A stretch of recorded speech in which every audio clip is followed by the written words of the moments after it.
In 2004, the quiet town of Melbourne, Arkansas, was rocked by the sudden disappearance of 22-year-old Rebecca Gould.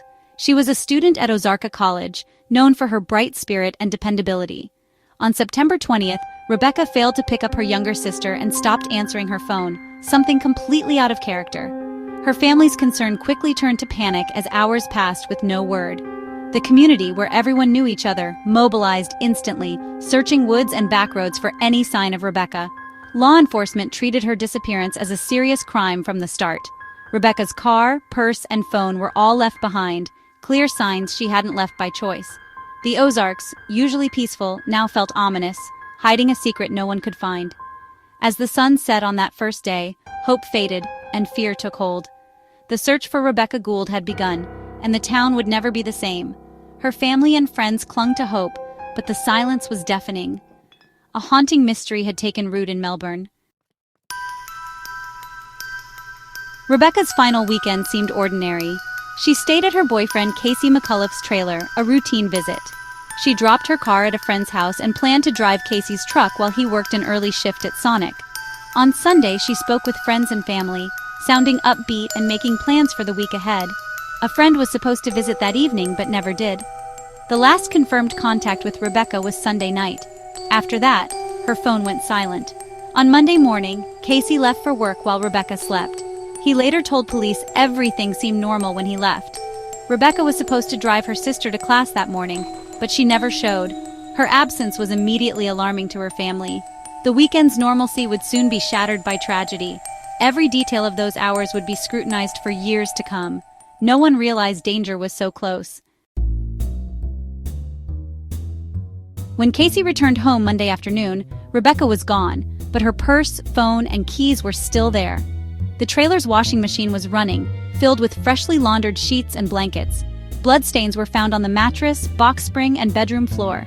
It was clear a violent struggle had taken place. The killer had tried to clean up, but left behind chilling evidence. Nothing of value was missing except Rebecca herself. The scene suggested a personal, targeted attack. Police found no sign of forced entry or robbery. The evidence pointed to a sudden, brutal act, followed by a calculated attempt to erase it.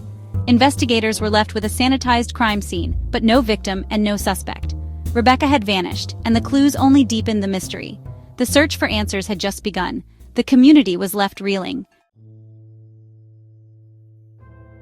For 6 days, hope lingered as the community searched for Rebecca. On September 26th, her body was found off a remote highway, hidden in dense undergrowth. The discovery shattered any remaining hope. The medical examiner determined she died from 2 blows to the head with a blunt object. Her body had been moved after death, confirming she was killed in the trailer. The murder weapon was never found. The investigation shifted from a missing person to a homicide. The family's nightmare had only deepened. Now the hunt for her killer began.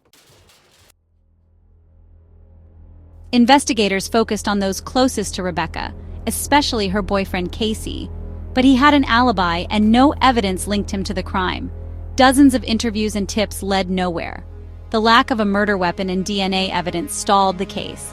The blood at the scene was Rebecca's, confirming the location, but not the killer. Leads dried up, and the case grew cold. Media attention faded, and the investigation slowed. For years, Rebecca's murder haunted the community as an unsolved mystery. The silence was a painful reminder of justice denied. The killer remained free. Rebecca's family refused to let her case be forgotten. Her father, Dr. Larry Gould, became a tireless advocate, keeping pressure on law enforcement and the public. The rise of social media gave the family a new platform. The Justice for Rebecca Gould Facebook page rallied thousands, spreading her story far beyond Arkansas. Online communities, podcasts, and true crime forums kept the case alive. Public pressure ensured the investigation was never truly closed. For 14 years, the Goulds lived in limbo, holding vigils and organizing events. Their persistence was a testament to their love and hope for justice. Every anniversary was a painful reminder, but they never gave up. The family's fight inspired a digital army of supporters. They believed a breakthrough would come. They just had to keep going.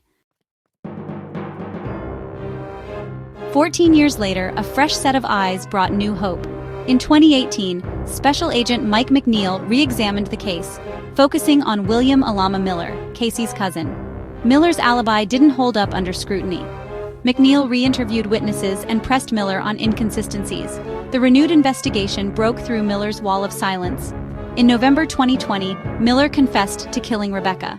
He was arrested in Oregon and admitted to striking her with a piano leg. The news stunned the community and brought relief to the Gould family. After 16 years, a suspect was finally in custody. The confession seemed to close the case. The family's fight had paid off. Justice, at last, was within reach. Miller claimed he went to Casey's trailer, panicked when he found Rebecca, and struck her with a piano leg. He wrapped her body, disposed of it, and returned to clean the scene. In 2021, Miller pleaded guilty and was sentenced to 40 years. Legally, the case was closed, but doubts lingered. His motive seemed weak, and many questioned if he acted alone. The logistics of the crime raised suspicions about possible accomplices.